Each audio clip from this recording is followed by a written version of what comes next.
Assalamualaikum warahmatullahi wabarakatuh. Halo Sobat Belajar Catur. Semoga kita semua masih sehat walafiat. Amin. Pada video kali ini, kita menyaksikan antara The King Magnus Carlsen kembali melawan Grandmaster Ian Nepomniachtchi, setelah sebelumnya mereka bertemu pada kejuaraan catur cepat. Kali ini, mereka bertemu pada event Title Tuesday Grand Prix 2025 yang diadakan oleh Chess.com setiap hari Selasa. Oh iya sobat, sedikit info bahwa Title Tuesday ini merupakan jalur kualifikasi untuk mengikuti gelaran kejuaraan catur cepat maupun kejuaraan catur cepat wanita. Format permainannya, setiap pemain memainkan 11 game dengan kontrol waktu 3 menit plus 1 detik. 8 pemain teratas dari papan peringkat terbuka dan wanita lolos ke ajang utama kejuaraan catur cepat dan kejuaraan catur cepat wanita.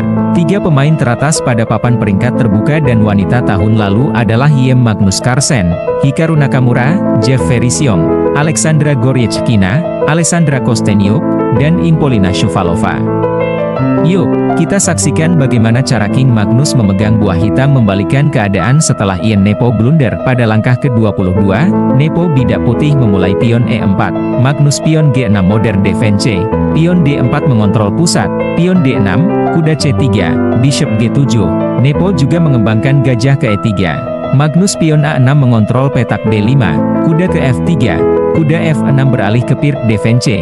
Putih menteri D2 persiapan mengadu gajahnya untuk membongkar pertahanan gajah Fianchetto hitam. Magnus merespon kuda C6, gajah H6, hitam sikat gajah. Menteri sikat balik sekaligus membatasi raja hitam untuk rokade. Lanjut, Magnus mengeluarkan gajah terangnya ke G4, putih rokade panjang, hitam sikat kuda, pion sikat balik gajah. Lanjut hitam pion E6, putih pion E5 langkah kurang akurat. Nepo lewatkan langkah terbaik pion D5. Selain mengancam kuda, juga untuk membongkar pertahanan pusat hitam. Jika kuda E5, pion F4, kuda E ke D7, pion E5 terus mendobrak pertahanan pusat hitam, namun Nepo melewatkan langkah tersebut.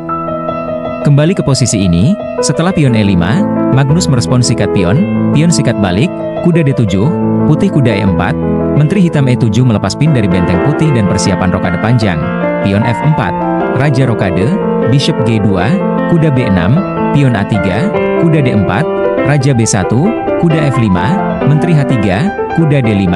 Putih membawa menteri ke B3 mengubah arah serangan dari sayap menteri, pion C6, menteri C4, raja B8, kuda C5, raja A7, putih pion A4.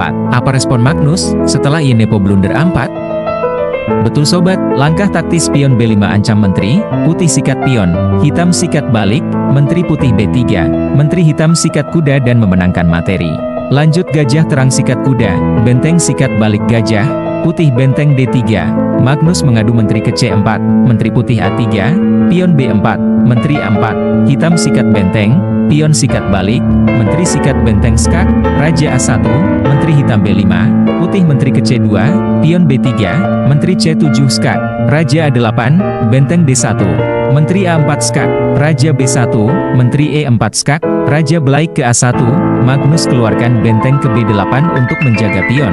Nepo membawa menteri ke A5 ancam pion, menteri hitam C4 menjaga pion, menteri A3, susun benteng di C8 mengancam skakmat, putih benteng B1. Dan langkah pamungkas Magnus membawa kuda ke D4 untuk mengancam skakmat di C2, dan sampai di sini Ian Nepomniachtchi menyerah. Setelah kemenangan game ke-11 ini, Magnus Carlsen berada pada urutan ketiga mengumpulkan 9,5 poin. Terima kasih sobat, jumpa kembali di video berikutnya.